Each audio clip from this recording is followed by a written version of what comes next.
بسم اللہ الرحمن الرحیم الحمدللہ رب العالمین والصلاة والسلام علی اشرف الانبیاء والمرسلین وآلہ الطیبین الطاہرین المعصومین المنتجبین المظلومین الذین اذهب اللہ عنہم الرجس والطاہرین تطہیرا صلی اللہ صلی علی محمد وآلہ۔ جنت میں کن لوگوں کا گھر ہوگا؟ وہ ایسے کون سے لوگ ہیں جن کا جنت میں گھر ہوگا، جنہیں اللہ جنت میں گھر عطا کرے گا؟ رسول خدا صلی اللہ علیہ وآلہ وسلم نے ارشاد فرمایا کہ جنت میں ایسے گھر ہیں جن کے ظاہر کو ان کے باطن سے دیکھا جا سکتا ہے اور جن کے باطن کو ان کے ظاہر سے دیکھا جا سکتا ہے۔ اور رسول خدا صلی اللہ علیہ وآلہ وسلم نے فرمایا اور وہ گھر میری امت میں سے ان لوگوں کے ہوں گے جن کو اللہ جنت میں گھر عطا کرے گا جن کی کلام اور گفتگو اچھی ہو، جو اپنی زبان سے غلط الفاظ نہیں استعمال کرتے ہوں، جن کی گفتگو اگر کسی سے بات کرتے ہوں تو گفتگو اچھی ہو، کلام اچھا ہو، الفاظ اچھے ہوں، یعنی جن کی گفتگو اچھی ہوگی اور جو ایک دوسرے کو سلام کیا کرتے ہیں۔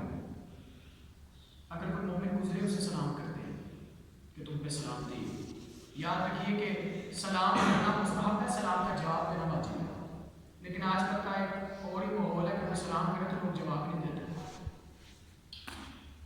حضرت علی علیہ السلام نے عرض کی یا رسول اللہ یہ آپ کی امت میں سے کون ہو سکتے ہیں؟ رسول خدا نے فرمایا، یعنی مولا علی علیہ السلام نے پوچھا یہ کون سے لوگ ہیں جن کا گھر جنت میں ہوگا، یہ آپ کی امت میں سے وہ کون سے لوگ ہیں؟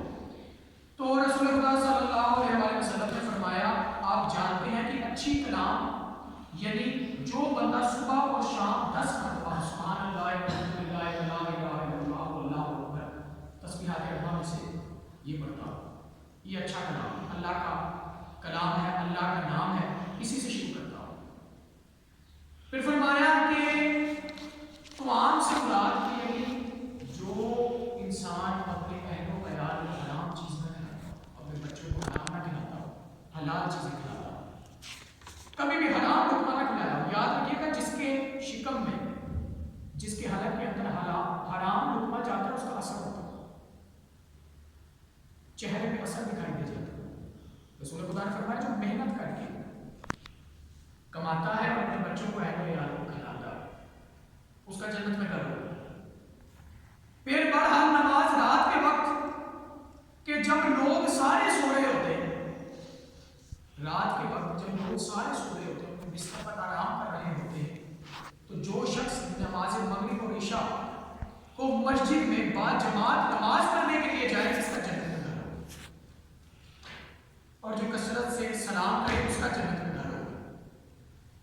آج ہم دیکھیں کہ ہم جماعت کے ساتھ نماز پڑھتے ہیں، ہم پڑھتے تو ہیں لیکن کیا ہم نے صرف نماز میں عادت سمجھا ہوا بھائی یہ تو روز کا کام جماعت کے ساتھ پڑھنی ہے، یا مدرسے میں رہتے ہیں بھائی ان کا قانون تو ماننا پڑے گا کہ صرف اللہ کے لیے آپ آتے ہیں جماعت کے لیے؟ اگر اللہ کے لیے آپ آتے ہیں تو پھر آپ کے جنت میں ہیں، اور پتہ نہیں اللہ اگر آپ مسجد میں آتے ہیں جماعت کے لیے تو پھر آپ کرتا ہے۔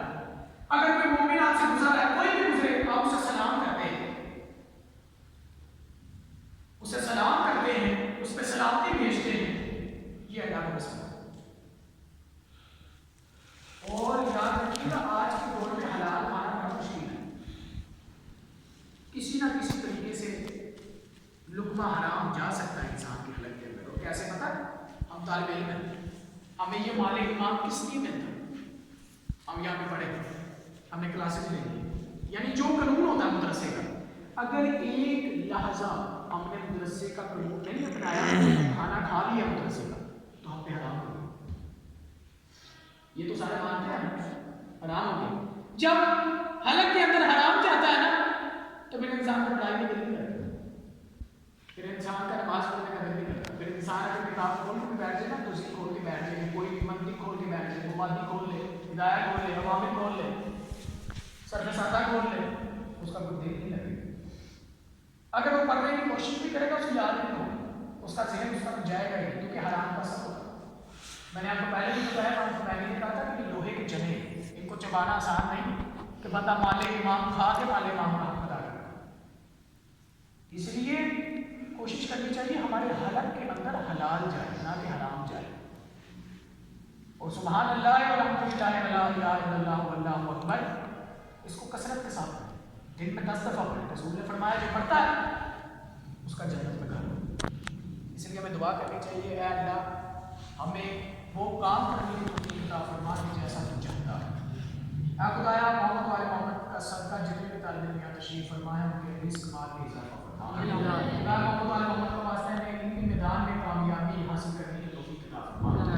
خدا محمد والے محمد کا واسطہ ہے نام زمانہ کے ضرور جلد فرما، ملت مسلمہ کی مشکلات دماغ کے صدقہ میں دور فرما۔ خدایا محمد والے محمد کا واسطہ ہم سب کو سوائے اپنا کسی کا محتاج نہ